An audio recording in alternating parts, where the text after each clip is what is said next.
Selamat sore, perkenalkan nama saya Nugraheni Putri Renata dengan NIM G0023-139 dari kelompok K6. Di sini saya akan menjelaskan mengenai anatomi traktus digestivus. Nah, yang pertama ada lapisan-lapisan dinding abdomen anterior.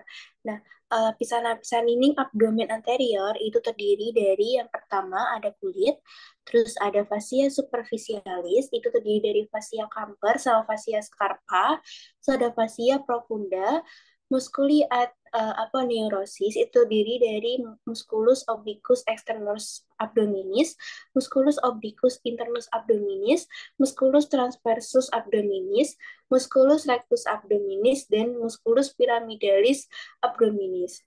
Selanjutnya ada fascia transversalis, ada fascia extraperitonealis atau dari lemak, dan ada peritoneum parietal. Nah, selanjutnya ada lapisan-lapisan dinding abdomen posterior. Itu terdiri dari kulit, fascia superficialis dorsi, dan ada musculus. Nah, musculus ini dibagi menjadi 4 lapisan. Jadi, lapisan yang pertama ada musculus latissimus dorsi, lapisan kedua ada musculus multifidus, musculus interspinalis, sama musculus obliquus internus abdominis. Selanjutnya ada lapisan ketiga, ada musculus multifidus, musculus interspinalis, dan musculus obliquus internus abdominis. Terus selanjutnya ada lapisan keempat, itu ada musculus quadratus lumborum, musculus iliopsoas, musculus transversus abdominis. Selanjutnya ada fascia extraperitonealis atau jaringan lemak, dan ada peritoneum parietal. Nah, selanjutnya saya akan membahas mengenai sistem musculus abdominus. Pertama ada musculus anterolaterales. Nah, pertama saya akan membahas mengenai flat muscle-nya dulu. Jadi ada obliquus externus abdominis. Ini itu merupakan lapisan terluar pada dinding abdomen. Nah, otot ini itu berjalan ke arah inferomedial atau pola serabut seperti V, sedangkan aponeurosisnya itu melebar menutupi bagian anterior dinding abdomen sampai garis tengah tubuh membentuk linea alba. Selanjutnya ada musculus obliquus internus abdominis. Nah, dia ini merupakan lapisan yang lebih profunda dari obliquus externus. Nah, berjalan ke arah superomedial, dan dia tuh polanya berbentuk seperti A, huruf A. Nah, bagian tengahnya itu bersatu dengan linea alba. Aponeurosisnya itu akan membentuk False inguinalis bersama musculus transversus abdominis.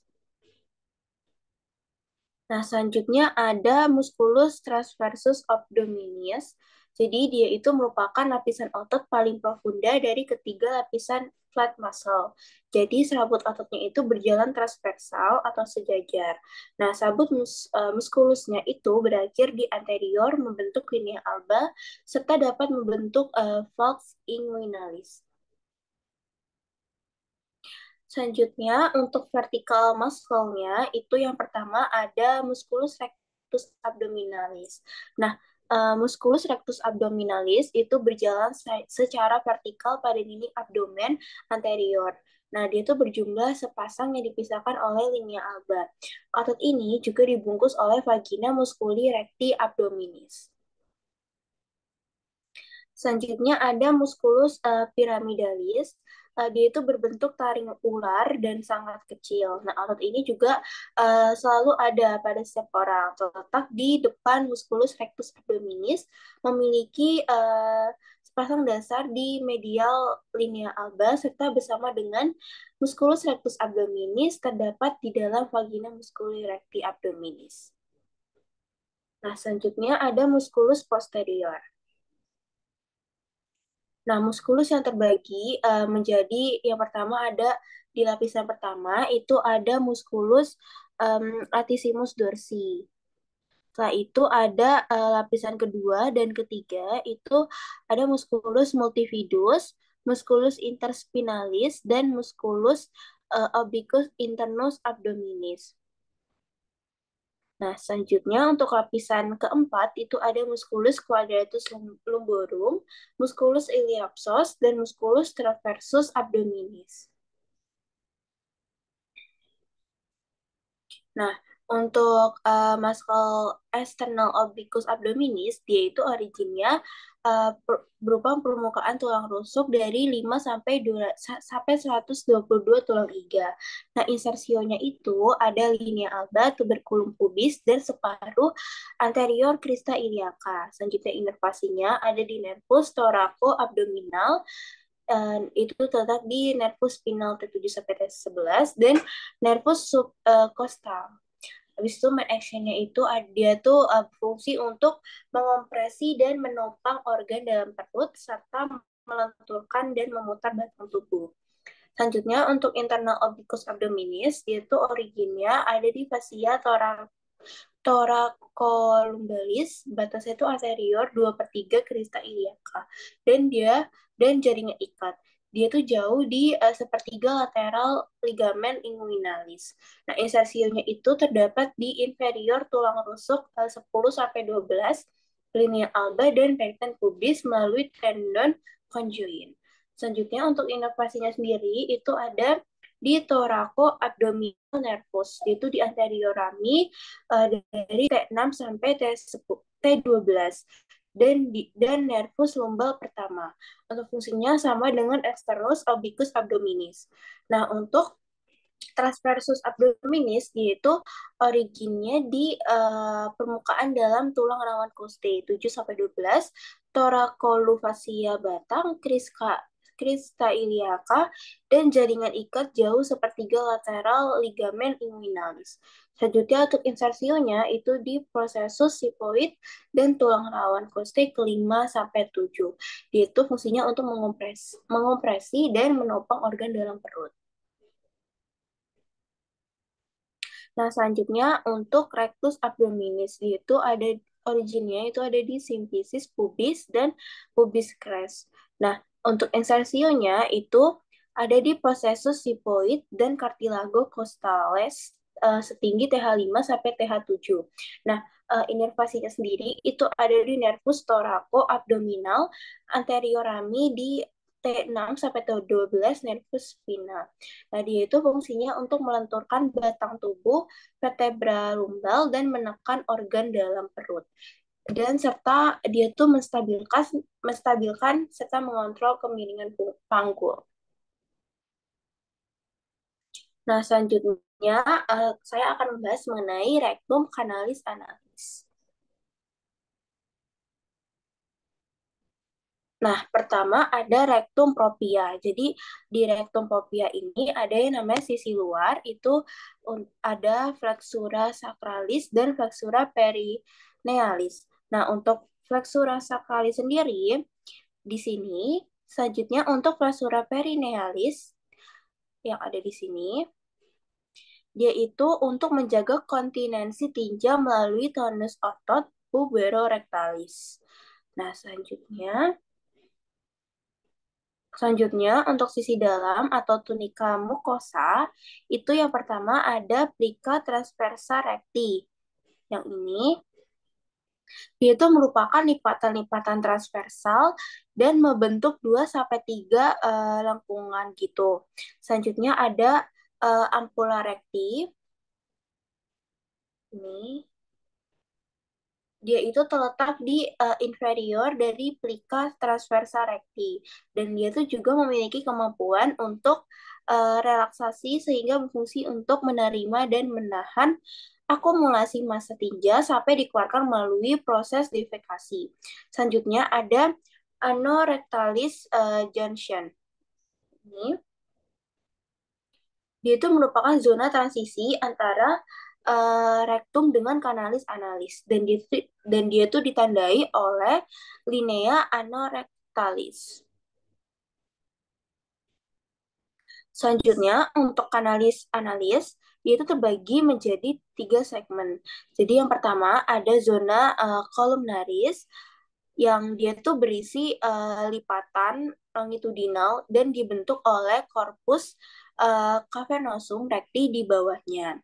Selanjutnya Untuk zona alba atau pattern analis, dia itu dibentuk oleh epitel squamosa non keratinisasi. Dia itu bertingkat membentuk zona putih pada mukosa. Selanjutnya, untuk zona kutanea, dia itu merupakan kulit eksternal. Dia itu secara tidak konsisten dibatasi oleh linea anokutanea. Nah, kanalis-analis sendiri juga memiliki tiga struktur. Yang pertama itu ada kolumna analis atau Morgagni. Dia itu merupakan 5 sampai 10 lipatan tunika mukosa longitudinal karena adanya anastomosis arteri dan vena, cabang-cabang dari pars intramuscularis arteri rectalis superior. Selanjutnya, untuk valvulae anales, dia itu merupakan pelipatan mukosa yang menghubungkan tiap dua kolumna pada bagian kaudal. Selanjutnya, untuk sinus rectalis, dia itu merupakan cekungan antara valvulae analis. Selanjutnya, ada namanya otot-otot yang menyusun kanalis analis. Yang pertama itu ada musculus sphincter ani internus. Dia itu merupakan kontinuasi lapisan otot sirkular. Dia itu juga berupa otot polos, inervasi, simpati, involuntar. Selanjutnya ada musculus corrugator ani.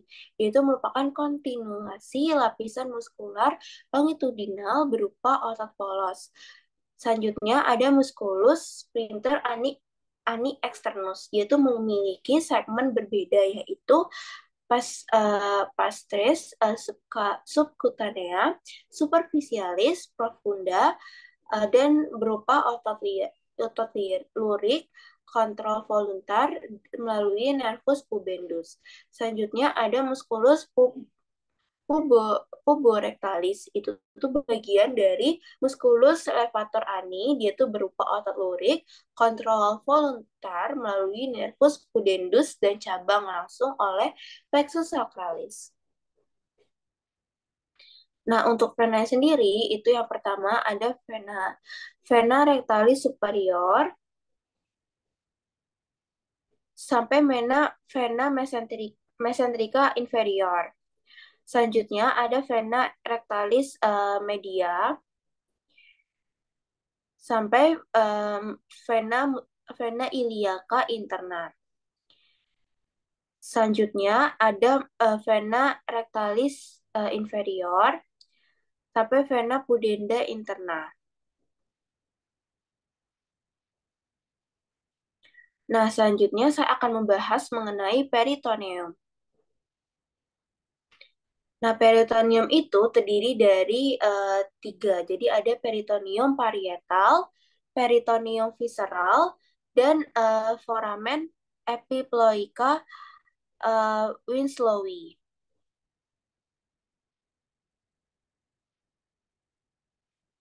Nah, ini ada bagian dari peritoneum tersebut. Jadi ini ada spinal cord, terus ini ada kidney, ada spleen, ada small intestine, ada large intestine, terus ini ada stomach, habis itu ini ada parietal peritoneum, selanjutnya ada peritoneal cavity, ada visceral peritoneum, ada small intestine, ada large intestine, terus ada gallbladder, ada liver, saya itu ada pankreas, ada kidney, dan ada vertebrata. Vertebra. Nah, selanjutnya ada organ intraperitoneal dan retroperitoneal. Nah, organ intraperitoneal itu terdiri dari stomach, terus ada duodenum pars 1, terus ada jejunum, ada ileum, ada transverse colon, sigmoid colon, liver, sama spleen. Setelah itu ada retroperitoneal, itu ada kidney, ureter, suprarenal gland, sama rectum. Nah, ini ada gambar dari perbedaan organ peritoneal dan retroperitoneal. Kalau intra itu dia full covered gitu sama peritoneum. Sedangkan kalau retro sendiri itu dia kayak satu permukaan atau satu bagian aja yang di cover sama peritoneum. Jadi nggak keseluruhan. Selanjutnya ada duplikator peritoneum. Yang pertama ada mesenterium, itu dia melekatkan viscera intraperitoneal ke dinding abdomen posterior. Contohnya untuk kolon itu ada mesokolon, setelah itu ada intestinum tenue, itu ada mesenterium, dan untuk appendix dia itu ada mesoappendix atau mesenteriolum. Nah, selanjutnya ada omentum. Omentum itu dibagi menjadi dua. Jadi ada omentum majus dan omentum minus. Nah, omentum majus itu dia seperti tirai. Jadi yang ini. Sedangkan kalau omentum minus itu yang lebih kecil yang di sini. Nah, selanjutnya ada cavum peritoneae. Nah, kafum peritoneae itu dia berisi cairan yang mengurangi friksi antar organ. Nah, kafum peritoneae itu terdiri dari dua. Jadi ada kafum peritoneae major dan kafum peritoneae minor. Nah, dia itu dihubungkan oleh foramen epiploica Winslowi.